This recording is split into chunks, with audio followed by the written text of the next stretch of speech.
Job లేక ఇబ్బంది పడుతున్నారా? అయితే మెడికల్ కోడింగ్ మీకు మంచి ఆప్షన్. వెంటనే కాల్ చేసి కోర్సులో జాయిన్ అవ్వండి. నమస్తే, నేను Keshav. Welcome to Suman TV. ఆంధ్రప్రదేశ్లో రాజకీయ పరమైనటువంటి వ్యాఖ్యలు, ఒకరిపైన ఒకరు చేసుకున్న విమర్శలు ప్రతి సందర్భంలో కూడా పరిధి దాటి వెళ్తున్నటువంటి దాఖలాలే ఎక్కువ కనిపిస్తాయి. ఇప్పటివరకు సోషల్ మీడియాలో విమర్శలే మనం చూసాం. అయితే మాజీ మంత్రుల స్థాయి ఉన్న వ్యక్తులు కూడా నరుక్కునే వరకు, చంపుకునే వరకు వెళ్ళిపోతున్నారు. మరోవైపు తిరుమల తిరుపతి దేవస్థానం చుట్టూ రాజుకుంటున్నటువంటి విష ప్రచారం పైన టీటీడీ మండిపడుతుంది. ఎలాంటి సంఘటనలు జరగకుండానే గోవులకి సంబంధించి వందల సంఖ్యలో మరణించాయంటూ ఏఐ ఇమేజెస్ని ఉపయోగించి దేశవ్యాప్తంగా తప్పుడు ప్రచారం చేస్తున్నారని టీటీడీ గట్టిగా వాదిస్తుంది. అసలు ఏం జరుగుతుంది? రాజకీయ పరంగా చూడాల్సినటువంటి అధికార విపక్షాల వ్యవహారాలు పరిధి దాటి సామాజిక అంశాల వైపు కూడా మరలుతున్నాయా? ఒకసారి విశ్లేషించే ప్రయత్నం చేద్దాం. మనతో పాటు అనలిస్ట్ చందు శ్రీనివాస్ గారు. నమస్కారం. నమస్కారం కేశవ్ గారు. టీటీడీ ఇష్యూ ఒకటే, రెండోది మాట్లాడేటువంటి ఆల్రెడీ మాటలు పరిధి దాటుతున్నాయి, ఇష్టం వచ్చినట్టు వ్యాఖ్యానాలు చేస్తున్నారన్న ఉద్దేశంతోనే అరెస్టులు, మళ్ళీ అక్రమ అరెస్టులు అంటారు, ఇంకా రకరకాల పరంపర జరుగుతుంది. మాజీ మంత్రి కారుమూరి నాగేశ్వరరావు గారు చేసిన వ్యాఖ్యలు, ఇప్పుడు దానికి కౌంటర్గా కేంద్ర మంత్రి శ్రీనివాస్ వర్మ గారు చేసిన వ్యాఖ్యలు, ఇవి ఒక ఎత్తు అయితే టీటీడీలో ఏం జరిగినా చీమ చిట్టుక్కుమన్నా కానీ అది ఒక వివాదాస్పద అంశంగా మారిపోతుంది. ఇది నిజంగా కావాలని చేస్తున్నారా, లేదా అలాంటి ఘటనలు ఏమన్నా జరుగుతున్నాయా? అంటే కొద్దిగా ప్రేరేపిస్తున్నారు, అంటే రెచ్చగొట్టినట్టుగా కనపడుతుంది కొన్ని. ఎందుకంటే వాస్తవాలు, ఇప్పుడు కారుమూరి మంత్రిగా చేసిన వ్యక్తి వాళ్ళ అబ్బాయిని కూడా పోటీ చేయించాడు. అటువంటి వ్యక్తి కాంగ్రెస్ పార్టీ నుంచి వచ్చాడు, సరే వైసీపీలో ఉన్నాడు. గుంటూరులో యువతల వాళ్ళకి ఇంట్లో నుంచి బయట తీసుకొచ్చి కొడతారు, అవతల వాళ్ళు నరికేస్తారంటే ఆయన మనిషా పశువా? అది మనం మాట్లాడుకోవాలి.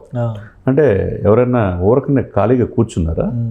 అంటే మీ ప్రభుత్వం 5 సంవత్సరాల నుండి ఏం చేశారు? ఇంట్లో బయట వాళ్ళు తీసుకొచ్చి అమాయకులు ప్రశ్నించిన వాళ్ళు గడ్డములు పెట్టి తగలబెట్టారు. ఎక్కడ ఎవరి మీద ఒకరు చర్యలు తీసుకున్నారు 5 సంవత్సరాల్లో? ఇప్పుడు 10 నెలలు అయింది. మీరు మళ్ళా ప్రజల్లో నమ్మకాన్ని కలిగించాలంటే 4 సంవత్సరాలు 2 నెలలు వెయిట్ చేయాల్సిందే. రెచ్చగొట్టి ఎక్కడికి ఒక మీ నాయకుడేమో బట్టలెప్పు తీసి కొడతానంటాడు, బట్టలెప్పు తీసి నుంచో పెట్టాడంట పోలీసుల్ని. మీరేమో ఎక్కడ కూడా మీ నోరుకి అడ్డు ఆపు ఎక్కడా లేదు. అడ్డు ఆపు లేకుండానే రాజమండ్రి సెంట్రల్ జైల్లో ఉన్న బోరగడ్డ అనిల్ని, వరప్రసాద్ రెడ్డి, రవీందర్ రెడ్డి వీళ్ళందరూ చూస్తున్నాం. ఒకళ్ళొక పోసాని ఏం జరిగిందో వాళ్ళు కూడా ప్రాక్టికల్ కూడా హెరాస్మెంట్స్ అని కదా ఇప్పుడు వీళ్ళ ఆరోపణ. హెరాస్మెంట్ ఏంటంటే తప్పు లేనిదే నిప్పు లేనిదే పొగరాదు సార్ కేశవ్ గారు. మీరు 5 సంవత్సరాల పరిపాలనలో మీ నాయకుడే తిట్టిన వాళ్ళకి ప్రమోషన్స్, మంత్రి పదవులు ఇస్తున్నారు. చంద్రబాబు ఇంటి మీద దాడి చేసిన ఆయనకి మంత్రి పదవి, ఇలా ఇష్టానుసారంగా వ్యక్తిగత చంద్రబాబు నాయుడు గారిని, లోకేష్ గారిని, పవన్ కళ్యాణ్ గారిని చేసి ఏమయ్యారో, ఏం చేశారో, ప్రజలు ఏం తీర్పిచ్చారో అర్థమైపోయింది. 11 సీట్లు పరిమితమైంది. అది తప్పని ఫీల్ అవ్వట్లేదా? ఎందుకు ఇలా మాట్లాడుతున్నారు? ఇప్పుడు ఒకవేళ ప్రజలు ఇచ్చినటువంటి తీర్పు కనీసం ప్రతిపక్ష హోదా కూడా రాని పరిస్థితిలో జడ్జిమెంట్ ఇస్తే కూడా ఇప్పటికీ నాయకుడు ఒక మాట అంటే నాయకుడిని మించి 4 మాటలు అంటాను వీళ్ళు రెడీ అవుతున్నట్టు కనిపిస్తుంది. అంటే దానివల్ల ఎలాంటి సమస్య లేదు అనేటువంటి ఉద్దేశంతోనే వైసీపీ నాయకత్వం వ్యవహరిస్తుంది అనుకోవచ్చా? కరెక్ట్, మీరు చెప్పింది. రియలైజేషన్ సెక్షన్ అనేది కనపట్లేదు సార్. ఎవరైనా గెలిపోవటంలో సహజం సార్ కేశవ్ గారు, మీకు తెలియదు కాదు. అనేక మంది వస్తుంటారు, పోతుంటారు, కానీ ప్రజలు మెప్పు పొందిన వాళ్ళే మళ్ళీ అధికారంలోకి వస్తారు. మీరు కాదని 11 సీట్లు ఇచ్చినప్పుడు మీరు ఎందుకు తెలుసుకోవట్లేకపోతున్నారు? ప్రజలు ఎందుకు మమ్మల్ని వ్యతిరేకంగా ఓటేశారు? ఎందుకు సంక్షేమం మాట లక్షల కోట్లు ఇచ్చామన్నారు, బటన్ నొక్కాము, కానీ ఎందుకు వేయలేదు అని ప్రజల దగ్గరికి వెళ్ళి వేయకపోవడం ప్రజల అజ్ఞానం అనే ఫీలింగ్లో ఉన్నట్టున్నారు. ఈ అన్నిటి కారణం సకల శాఖ మంత్రి, ఆయన చుట్టూ ఉన్న క్యాటర్ అంటే ఇప్పుడు మళ్ళీ ప్రమోషన్ ఇచ్చారు. పిఎస్సి కన్వీనర్ కూడా ఆయన. ఇంకోటి అంటే భూమన కరుణాకర్ రెడ్డి గారు కూడా కొంత హుందాగా మాట్లాడతారు. అంటే వీళ్ళకి మరి అలాగా మాటలు ఉండవు అనేటువంటి అభిప్రాయం అయితే ఉంది ఆయన ట్రాక్ రికార్డు చూస్తే. అవునండి. ఇప్పుడు ఆయన ఇప్పుడు ఏకంగా అసలు పక్కదారి పట్టించే మాటలు, అబద్ధాలు, తప్పుడు ప్రచారాలు చేస్తున్నారని చెప్పి టీటీడీ ఆరోపణ. ఆయన ఆల్రెడీ టీటీడీకి 2 సార్లు చైర్మన్గా చేశారు. ఇప్పుడు ఆయన ఉన్నప్పుడే ముంతాజ్ హోటల్ ఇవన్నీ కూడా పర్మిషన్ ఇచ్చారు. అవన్నీ ఇప్పుడు రద్దు చేశారు. సరే పక్కన పెడితే, మరి ఇప్పుడు గోవులు చనిపోయినాయి అని చెప్పేసి 100 గోవులు చనిపోయినాయి అన్నారు. నిజం కాదు అది? 100 గోవులు చనిపోయి లేదని చెప్పి విజిలెన్స్ ఫోటోలు గిటోలు అన్ని సోషల్ మీడియా అంతా. సార్ 2 గోవులు చనిపోవటం అనేది, గోవులు ఎవరిదైనా ఎండ తీవ్రత దృష్టి ఏదో ఒక ఆరోగ్యరీత్యా చనిపోవటం అనేది ఉంటుంది. వయసు మళ్ళీ కూడా ఉంటుంది. ఇప్పుడు అది 1956 ప్రకారం, యాక్ట్ ప్రకారం గోశాలను నిర్వహిస్తుంటారు సార్, ఎవరో దానం చేసే వాళ్ళకని. మీరు హిందూ సనాతన సంప్రదాయానికి విరుద్ధంగా మీరున్నప్పుడు ఏదో హిందువులకు బాగా జరిగినట్టుగా, ఇప్పుడేమో జరగనట్టుగా ఎంతవరకు సమంజసం ఇట్లా చేయటం? ఇది అనవసరంగా ప్రజల్ని వాళ్ళ భావాలు రెచ్చగొడతాం కదా. మీ ఉన్న హయాంలో లడ్డు అపవిత్రం జరిగిందని ఆరోపణలు వచ్చినాయి. ఒకవైపు సిట్, ఒకవైపు సిబిఐ ఎంక్వైరీ జరుగుతుంది, విజిలెన్స్ ఎంక్వైరీ జరుగుతుంది. ఓపిక పట్టండి. ఇప్పుడు నాణ్యత ప్రమాణం పెరిగిన నెలలు సరిపోలేదా ఇంకా ఓపిక పట్టండి అంటే ఇంకా వాళ్ళ తొందరపాటు అదే 5 సంవత్సరాలు కళ్ళు మూసి కళ్ళు తెరిచేలో 3 ఏళ్ళు అవుతాయి కదా ఎదురు చూస్తున్నారు. సార్ ఇప్పుడు 5 సంవత్సరాలు మిమ్మల్ని భరించారు, ప్రజలు భరించారు, మీరు ఏం చేసినా సహించారు. ఇప్పుడు కారుమూరి మాట్లాడే మాటలు, అవినాష్ మాట్లాడే మాటలు, లేదా జోగి రమేష్ రెడ్ బుక్ని మడిచిపెట్టుకోండి అంటున్నాడు. మడిచిపెట్టుకుంటారా, మిమ్మల్ని మడతేస్తారు, లోపల వేస్తారా, 2 రోజులు అయితే తెలిసిద్ది. ఇప్పుడు మీరు నాయకుడు మారలేదు సార్ తీరు, వీళ్ళ ఎవరూ మాటలా. కాబట్టి ప్రజలు ఆల్రెడీ బుద్ధి చెప్పారు, కానీ వాళ్ళలో పరివర్తన అనేది ఇప్పుడు టీడీపీలో ఒక కార్యకర్త కామెంట్ చేశాడు అనే దాని మీద వచ్చిన వెంటనే అతన్ని లిఫ్ట్ చేశారు, అరెస్ట్ చేశారు. ఆ వ్యవహారం చూసాం. మళ్ళీ అక్కడికి వెళ్ళి గోరంట్ల మాధవ్ గారు హై వోల్టేజ్ యాక్షన్ చేశారు అక్కడ, మళ్ళీ ఆయన లోపలికి వెళ్ళారు. ఆల్రెడీ అది క్లియర్గా చూసాం. ఇంత క్లియర్గా ఒక సిగ్నల్ ఇస్తున్నా కానీ రాష్ట్ర ప్రభుత్వం ఎంపీ స్థాయిలో చేసిన వ్యక్తులు, మంత్రులుగా పనిచేసిన వ్యక్తులు, ఎమ్మెల్యేలుగా 3-4 సార్లు రిప్రజెంట్ చేసిన వ్యక్తులు ఎక్కడ తగ్గట్లా. ఇది చూస్తే ఎట్లా ఉంటుంది అంటే మళ్ళీ కింది లెవెల్ క్యాడర్ కూడా సేమ్ రిపీట్ అదే. ఇప్పుడు తెలుగుదేశం పార్టీ నాయకులు వాళ్ళ కోసమే కదా పాపం అతను అంతకు ముందరంతా కొట్లాడింది. సరే అతను కరెక్ట్ మాట్లాడా రాంగ్ మాట్లాడా తర్వాత చూద్దాం, కానీ తెలుగుదేశం పార్టీ కోసమే కదా ఏం మాట్లాడినా కానీ అలాంటి వాడిని తీసుకెళ్ళి లోపల వేశారు. వీళ్ళు ఎక్కడ అసలు తగ్గట్లా. పేరు నాని గారు కానీ, అంబటి రాంబాబు గారు కానీ, కొద్దిగా అంబటి రాంబాబు గారు ఈ మధ్య బ్యాలెన్స్ అవుతున్నట్టు, పేరు నాని గారు అయితే ఆ దూకుడు కంటిన్యూ చేస్తున్నారు. మీరు అన్నట్టుగా జోగి రమేష్ గారు మడత పెట్టుకోండి అది ఇది అని చెప్పి కామెంట్లు చేస్తున్నారు. ఎందుకంటే ఇప్పుడు వాళ్ళు జగన్మోహన్ రెడ్డి గారు తీరు చూసి వీళ్ళు ఇంకొంచెం ఉత్ప్రేరకంగా పనిచేస్తున్నారు అనుకోవాలా, లేదంటే ప్రభుత్వం ఏం చేయలేదు మమ్మల్ని అనే ధీమా వచ్చేసిందా? సార్ 151 నుంచి 11 సీట్లు పరిమితం అయిపోయింది. 40% ఓట్ బ్యాంక్ అయిపోయింది. ఈ కన్సూప్ మేరలో 9 జిల్లాలు 0కి పరిమితం అయిపోయినాయి. ఇంకొన్ని జిల్లాల్లో ఉన్న మనం చూస్తే ఒంగోలు నుంచి 21 మంది కార్పొరేటర్లని ఆయన బంధువే బాలినేని శ్రీనివాసరెడ్డి గారు తీసుకెళ్ళిపోయాడు. నిన్నగాక మొన్న నిడదవోలు కూడా కంప్లీట్ కందుల దుర్గేష్ గారు వాళ్ళకున్న 11 మంది వైసీపీ కార్పొరేటర్లు కూడా జనసేన సపోర్ట్ చేశారు. ఇకపోతే ఉత్తరాంధ్ర లేదు, రాయలసీమ లేదు, కోస్తా లేదు. మీకు తిరుపతి కార్పొరేటర్లు, వైసీపీ కార్పొరేటర్లు 6 కూడా వెళ్ళిపోయారు. ఇట్లా వెళ్ళిపోవటం ఒకటి ఫ్రస్ట్రేషన్ ఉంటుంది నాయకుడికి. మనం ఎంత కాపాడుకున్నా వెళ్ళిపోతున్నారే, నేను ఎవరిని పెట్టినా గెలుస్తారనుకుంటే గెలవలేదు, నన్ను నమ్మి ఉన్న వాళ్ళు కూడా వెళ్ళిపోతున్నారు.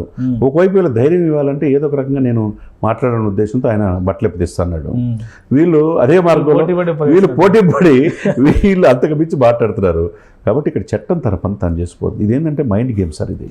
కానీ అంటే ఒక సామాన్యమైన కార్యకర్త కామెంట్ చేసిన మరుసటి రోజు అంటే 24 గంటలు గడిచేలోపు అరెస్ట్ చేసేంత చొరవ చూపిన ప్రభుత్వం మాజీ మంత్రులు అని వీళ్ళని గౌరవిస్తుందా, మాజీ ఎంపీలను గౌరవిస్తుందా? ఎందుకు యాక్షన్? ఇప్పుడు ఆయన అని కూడా 2 రోజులు గడిచిపోయింది.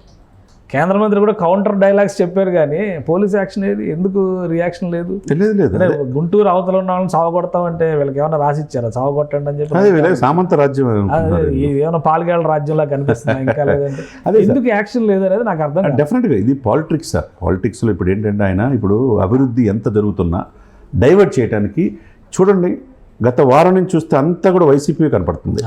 ఇది వ్యూహాత్మకమైన దీన్ని ఈ ఇదిలో చిక్కుకోకుండా అభివృద్ధి మీదే పూర్తిగా కాన్సన్ట్రేషన్ చేయాలి. మీరన్నట్టు ఇది ఒక డైవర్షన్ గేమే. పాలిటిక్స్లో మైండ్ గేమ్ అనేది అంటారు. పూర్తిగా దాని మీద ఆధారపడి ఉంది వైసీపీ. ఇప్పుడు అభివృద్ధిని కనపట్ల, అభివృద్ధి ఎంత చేసినా కనపడకుండా వారం నుంచి వైసీపీ కనపడుతుంది. ఇప్పుడు దీన్ని కంట్రోల్ చేయాలంటే మీరు అన్నట్టు డెసిషన్ తీసుకోవాలా.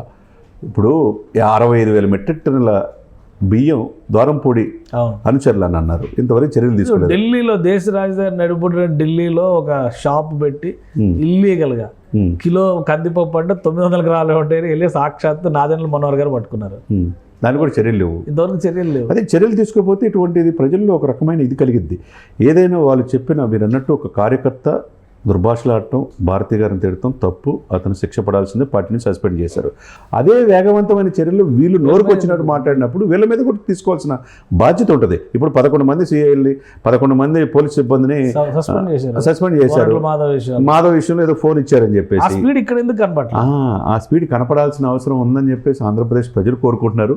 కాబట్టి వీళ్ళు ఈ మైండ్ గేమ్లో ఒక భాగం కాకుండా అభివృద్ధి మీద దృష్టి పెడతానే ఎవరైతే దీంట్లో ఈ సోషల్ సైకోలుగా ఈ ఛానల్స్లో సోషల్ మీడియాలో ఉంటున్నారో వాళ్ళ మీద కాన్సన్ట్రేషన్ చేసి అబ్యూజింగ్ యాక్ట్ ఒకటి పెట్టాలని పవన్ కళ్యాణ్ గారు కూడా చెప్పారు. వీళ్ళని ఇప్పుడు నగర బహిష్కరణ చేయాలి సార్ ఇటువంటి వ్యక్తుల్ని. కులాల మధ్య ఇప్పుడు పాస్టర్ ప్రవీణ్ ఏం చేశారు, సేమ్ అదే కదా. జూపూడి రెచ్చగొట్టాడు, హర్షకుమార్ రెచ్చగొట్టాడు, ఇంకొకరు వైసీపీ వాళ్ళంతా రెచ్చగొట్టి ఇక్కడేదో మనిషిని హత్య చేసి చూపించారు. ఆయన పేరు ఏదో ఉంది, లింగం. ఆయన ఏకంగా అసలు 5 నిమిషాలు చాలంటే చంపేస్తాడంట ఆయన. ఇప్పుడు ఇక్కడ ఎవరు కాముగా ఉండారో ఆయన పోయి పెద్ద పోటుగాడు వచ్చి చెప్పేస్తాడు. ఇంకొక ఆయన పాస్టర్ విజయ్ అంట. వీళ్ళందరూ కూడా ఏమైపోతుంది ఇప్పుడు అశోక్ గారు క్లియర్గా ఇచ్చారు, అతని మధ్య 3 సార్లు తీసుకున్నాడు ఎక్కడెక్కడ అనేది. వాళ్ళ చర్యలు వాళ్ళు తీసుకోవాలి. వాళ్ళ భార్య కూడా చెప్తుంది విచారించే పోలీసులు క్లియర్గా ఒక మాట చెప్తున్నారు, ఇంకా ఎక్కువ రప్చర్ చేస్తే చాలా డేటా బయటకు వస్తుంది మాస్టర్ ప్రవీణ్ జీవితానికి సంబంధించి, మీరు తట్టుకోలేరని చెప్పారు ఇండైరెక్ట్ గా. అవునండి. ఇప్పుడు కేఏ పాల్ అమెరికా వెళ్ళిపోయాడంట, అరెస్ట్ చేస్తారని. కేఏ పాల్ని ముందు అరెస్ట్ చేయాలి సార్. హర్షకుమార్ గారు ఎవరైతే రెచ్చగొట్టి హిందువుల మధ్య క్రిస్టియన్స్ మధ్య విభేదాలు సృష్టించాలని చూస్తున్నారో ఇటువంటి వాళ్ళు కూడా మాజీ ఐఏఎస్ ఆఫీసర్ విజయ్ కుమార్ గారు ఆయన సొంత ఛానల్లో ఆయన మాట్లాడతాడు. ఆయనకి ఏదో కావాలంటే విచారణ, వీళ్ళే విచారణ అధికారులకు మాట్లాడుతున్నారు సార్. ఏదైనా కానీ ఈ లా అండ్ ఆర్డర్ మొత్తం చంద్రబాబు నాయుడు గారి చేతిలో ఉంటుంది. తనకున్న అనుభవంతో ఇటువంటి వ్యక్తులను రెచ్చగొట్టే వాళ్ళని కఠినంగా శిక్షించాలి. డైవర్షన్ గేమ్ నుంచి జాగ్రత్త, డైవర్షన్ గేమ్ నుంచి అభివృద్ధి మీద ప్రజలకు కనపడాలి. అదే సమయంలో వీళ్ళు మైండ్ గేమ్ ఆడుతున్నారని ఆలోచించి చంద్రబాబు నాయుడు గారు తనకున్న అనుభవంతో ఎవరైతే రెచ్చగొడతానికి ప్రయత్నం చేస్తున్నారో, వీళ్ళు నోరుకు పని పెడుతున్నారో, వీళ్ళందరినీ లోపలేస్తే పోసాన్లాగా ట్రీట్మెంట్ ఇస్తే ఉదాహరణ ఒకటి సెట్ అవుతుందండి. రైట్ రైట్ థ్యాంక్ యూ చంద్ర శ్రీనివాస్ గారు. ఇది ఆంధ్రప్రదేశ్లో ఒకరిపైన ఒకరు చేసుకునేటువంటి విమర్శల పరంపర మాత్రం ఎక్కడా తగ్గడం లేదు. పైగా ఇందులో ఒక డైవర్షన్ గేమ్ ఉందని చంద్ర శ్రీనివాస్ గారు విశ్లేషిస్తున్నారు. అభివృద్ధి అనే అంశాన్ని కనుమరుగయ్యే విధంగా వైసీపీ నాయకులు వ్యూహాత్మకంగా రెచ్చగొట్టే వ్యాఖ్యలు చేస్తున్నారు. కులాల మధ్య, మతాల మధ్య, ప్రాంతాల మధ్య చిచ్చుపెట్టేటువంటి ఎత్తుగడలు వేస్తున్నారు. కాబట్టి మరింత అప్రమత్తంగా రాష్ట్ర ప్రభుత్వం ఉండాల్సిన అవసరం ఉందని ఆయన హెచ్చరిస్తున్నారు. ఇది special discussion. Keep watching. Suman టీవీలో మీ పర్సనల్ అండ్ బిజినెస్ ప్రమోషన్స్ కోసం కింది నెంబర్కి కాంటాక్ట్ చేయండి.